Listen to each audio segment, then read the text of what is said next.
Good morning everybody. आप सभी का ईडीएम की ऑनलाइन क्लासेस में स्वागत है। आज हम monitoring and control of air pollutants के विषय में चर्चा करेंगे। सर्वप्रथम आपकी स्क्रीन पर जो स्लाइड प्रदर्शित हो रही है उसमें air monitoring instruments and techniques का वर्णन किया गया है। वायु प्रदूषकों को नियमित आधार पर मापते रहना जरूरी है। इसके लिए हम इन इंस्ट्रूमेंट्स और टेक्निक्स का प्रयोग करते हैं। तो आइए देखते हैं।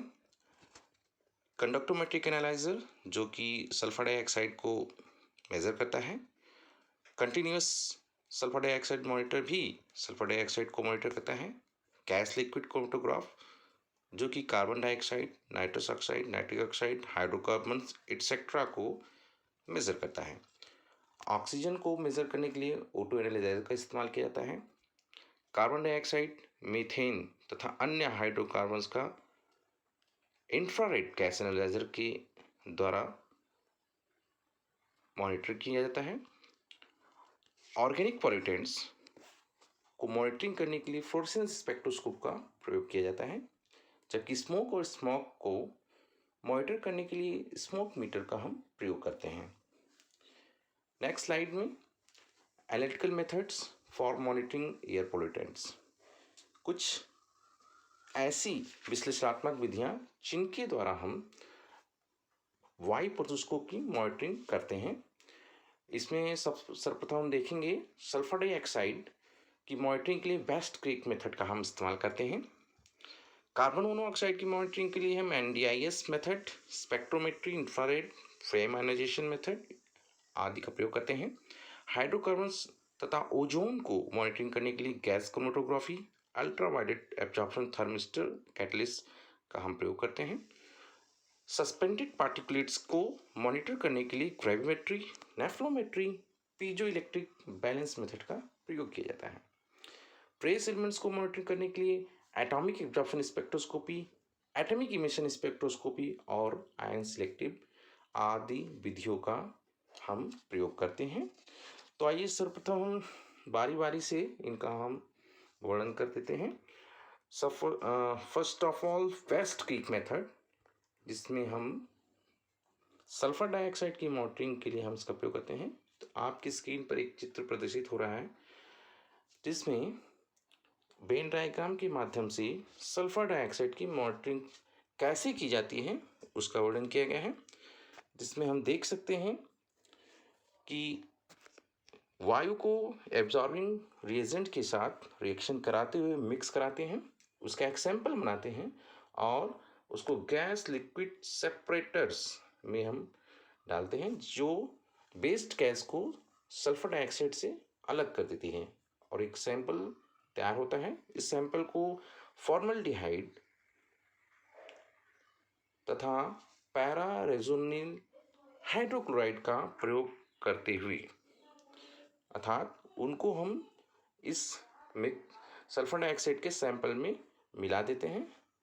देन उसको हम कैलोरीमीटर में गुजारते हैं, जहाँ पर सल्फर डाइऑक्साइड एब्जॉर्ब हो जाती है और वेस्ट बाहर निकल जाता है। और इस कैलोरीमीटर में जो एब्जॉर्ब्ड सल्फर डाइऑक्साइड है उसका हम नाप लेते हैं।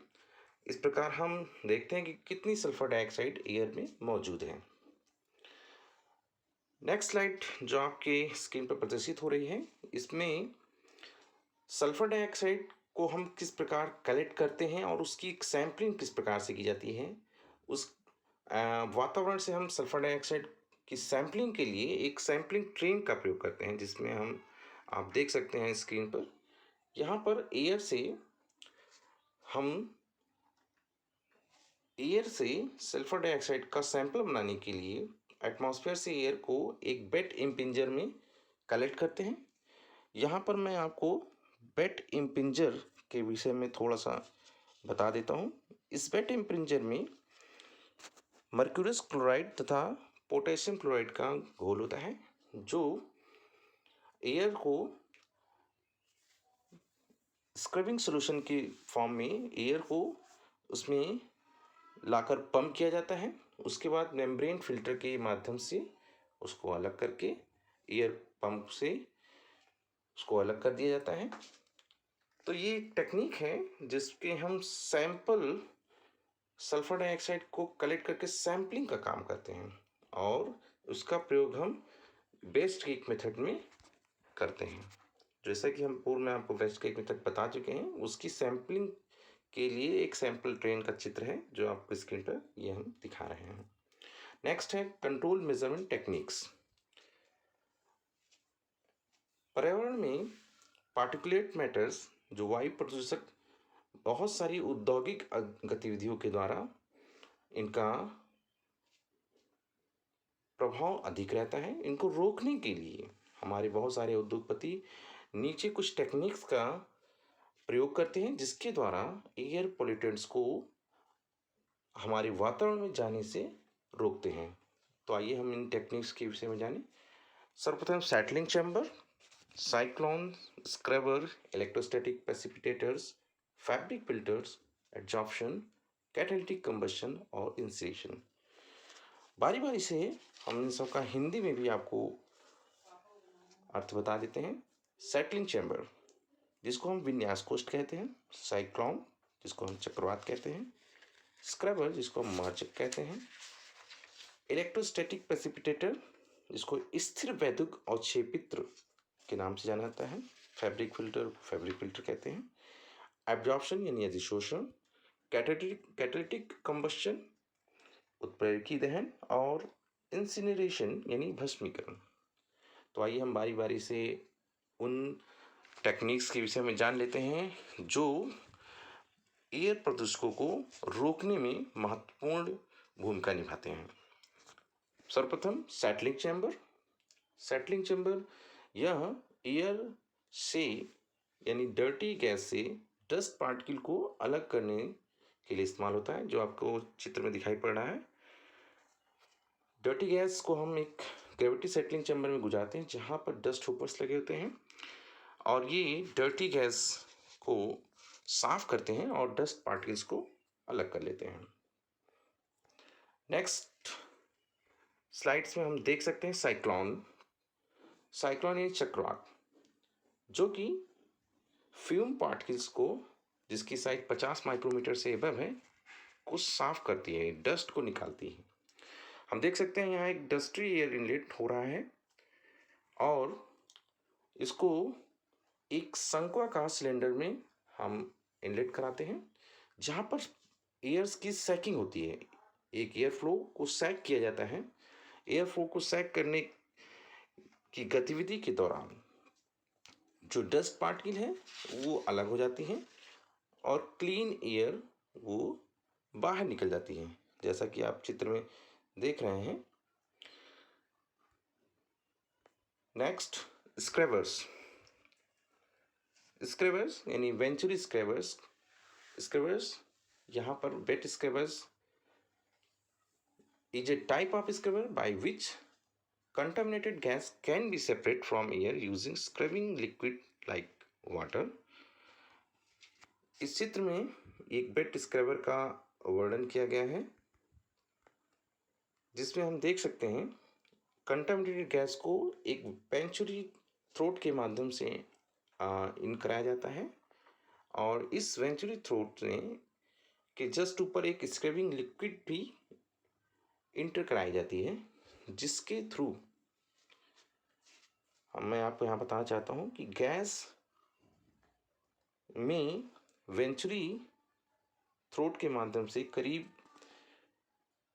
3400 से 12600 मिलीमीटर पर मिनट की दर से गैस को गुजारा जाता है जिसके कारण 5 मिली माइक्रो धूल के कणों को 90% तक गैस से अलग कर लिया जाता है और इससे हम 1 मिनट में 4000 लीटर गैस को साफ कर सकते हैं। नेक्स्ट स्लाइड्स में scrubbers, dry scrubbers. By using the we can separate 90% dust particle। यहाँ पर हम एक ड्राई स्क्रबर का वर्णन कर रहे हैं, जिसमें हम देख सकते हैं केमिकल फ्यूम्स को एक फ्री फिल्टर असेंबली के माध्यम से गुजारा गया है और इसमें कार्बन बेड्स लगे होते हैं जो इस फ्यूम्स को साफ करके क्लीन एयर को बाहर निकाल देते हैं। Next, electrostatic precipitators. जैसा कि आपकी स्क्रीन पर प्रदर्शित हो रहा है, एक इलेक्ट्रोस्टैटिक प्रेसिपिटेशन विधि का वर्णन किया गया है। इस मेथड के द्वारा बहुत सारी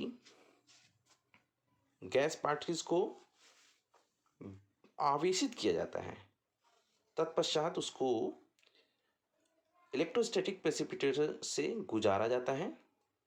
इस विधि द्वारा हम 0.001 सेंटीमीटर से भी कम परिधि वाले कणों को डर्टी गैस से अलग कर सकते हैं। जैसा कि आप चित्र में देख रहे हैं, इसमें नेगेटिव चार्ज पार्टिकल्स जो कि अट्रैक्ट हो रहे हैं पॉजिटिवली चार्ज प्लेट्स की ओर, तथा नेगेटिव जो पार्टिकल्स हैं वो अट्रैक्ट हो रहे हैं। और फ्लो गैस का एक विवरण भी दिखाया गया है।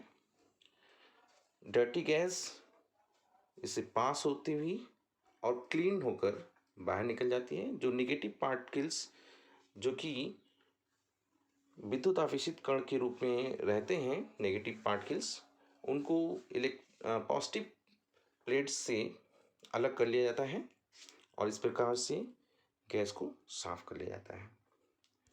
नेक्स्ट स्लाइड में फैब्रिक फिल्टर्स। फैब्रिक फिल्टर्स वायु प्रदूषण नियंत्रक संयंत्र है, जैसा कि हम चित्र में देख रहे हैं। इसको सामान्यतः हम बैग हाउस के नाम से भी जानते हैं। फैब्रिक फिल्टर्स मुख्यतः एयर पोल्यूशन कंट्रोल इक्विपमेंट है जो कि 99% तक डस्ट पार्टिकुलेट्स को डर्टी गैस से अलग कर देती है। यहाँ पर चित्र में हम देख सकते हैं जो बैग्स हैं वो रॉ गैस जो कि अंदर इंजेक्ट की जा रही है उनको फिल्टर करके क्लीन गैस को बाहर निकाल रही है। इन बैग्स को कपास, ग्लास फाइबर या सिंथेटिक सामग्री के इस्तेमाल से बनाया जाता है, जैसा कि हम चित्र में देख रहे हैं। नेक्स्ट है absorption. It is used as a cleaning of active particulates.